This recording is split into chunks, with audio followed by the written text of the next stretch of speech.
ਲਓ ਹੁਣ ਇੱਕ ਨਵਾਂ ਐਡੀਸ਼ਨ ਇਹਦੇ ਵਿੱਚ ਅਸੀਂ ਇਹਨਾਂ ਦੇ ਵਾਈ ਬੀਜੀ ਦੇ ਜਿਹੜੇ ਬੰਦੋਬਸਤ ਨੇ ਉਹ ਵੇਖਣ ਲੱਗੇ ਹਾਂ।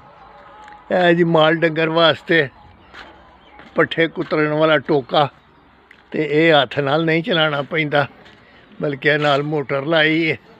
ਔਰ ख़ास ਗੱਲ ਇਹ ਵੇ ਕਿ ਜਿਹੜੀ ਮੋਟਰ ਹੈ ਇਹ ਬਿਜਲੀ ਨਾਲ ਨਹੀਂ, ਯਾਨੀ ਵਾਪੜਾ ਨਾਲ ਨਹੀਂ ਚੱਲਦੀ।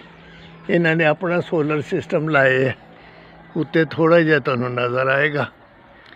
ਤੇ ਹੈ ਇਹਨਾਂ ਦੇ ਟਰੈਕਟਰ ਟਰਾਲੀ ਨੇ, ਇਹ ਟਰਾਲੀ ਇੱਕ ਹੋਰ ਵੀ ਹੈ, ਤੇ ਇਹਨਾਂ ਦੇ ਹਲ ਛਲ ਦਾ ਸਮਾਨ ਵੀ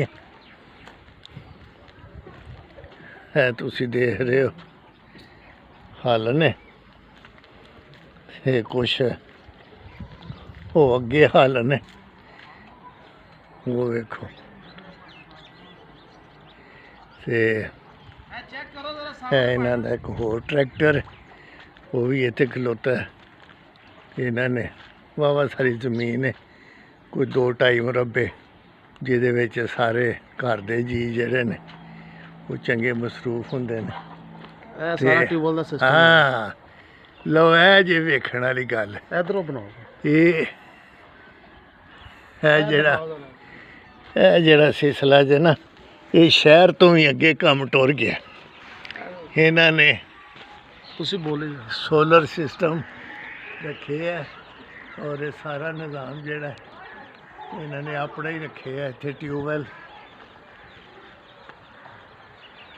ਵੀ ਇਸੇ એનર્ਜੀ ਨਾਲ, ਸੋਲਰ એનર્ਜੀ ਨਾਲ ਹੀ ਚਲਾ ਰਹੇ ਹੁੰਦੇ ਨੇ। ਤੇ ਸਭ ਤੋਂ ਵੱਡੀ ਜਿਹੜੀ ਖਾਸ ਗੱਲ ਹੈਗੀ ਕਿ ਵਿਦਆਊਟ ਪਾਇਨ ਬੈਟਰੀ। ਹਾਂ ਲੋ ਜੀ, ਇਹਨਾਂ ਨੇ ਬੈਟਰੀ ਦਾ ਵੀ ਰੌਲਾ ਨਹੀਂ ਰੱਖਿਆ। ਹਾਂਜੀ, ਜਸਟ ਪਲੇਟ ਦੇ ਉੱਤੇ ਇਹ ਸਾਰਾ ਟਿਊਬਵੈਲ ਸਿਸਟਮ ਚੱਲ ਰਿਹਾ। ਬਿਲਕੁਲ ਲੋ ਜੀ, ਹੋਰ ਇਹਨਾਂ ਨੇ ਸ਼ਾਰਟਕਟ ਕੀਤੀ ਇਸ ਵਾਸਤੇ।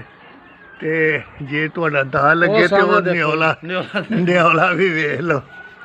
ਚਲੋ ਨਹੀਂ ਵੇਖਣਾ, ਇਹ ਪਲੇਟਾਂ ਜਿਹੜੀਆਂ ਨੇ ਨਾ, ਇਹਨਾਂ ਨੇ ਅਲਟਰਾ ਮੋਡ ਨਿਜ਼ਾਮ ਜਿਹੜਾ ਉਹ ਇਹਨਾਂ ਨੇ ਰੱਖੇ ਹੈ। ਇਹਦਾ ਮਤਲਬ ਇਹ ਵੇ ਕਿ ਇਹ ਸਾਡੇ ਅਜ਼ੀਜ਼ ਨੇ ਜਿਹੜੇ, ਇਹ ਸਾਨੂੰ ਵੀ ਅਜ਼ੀਜ਼ ਨੇ ਤੇ ਆਪਣੇ ਆਪ ਨੂੰ ਵੀ ਅਜ਼ੀਜ਼ ਨੇ। ਤੇ ਇਹਨਾਂ ਨੇ ਬਲਕਿ ਇਹ ਬੜੀ ਚੀਜ਼ ਨੇ ਕਿ ਜਿਨ੍ਹਾਂ ਨੇ ਸਾਰਾ ਬੰਦੋਬਸਤ ਬੜਾ ਫਸਟ ਕਲਾਸ ਕੀਤਾ ਹੈ। अस्सलाम वालेकुम।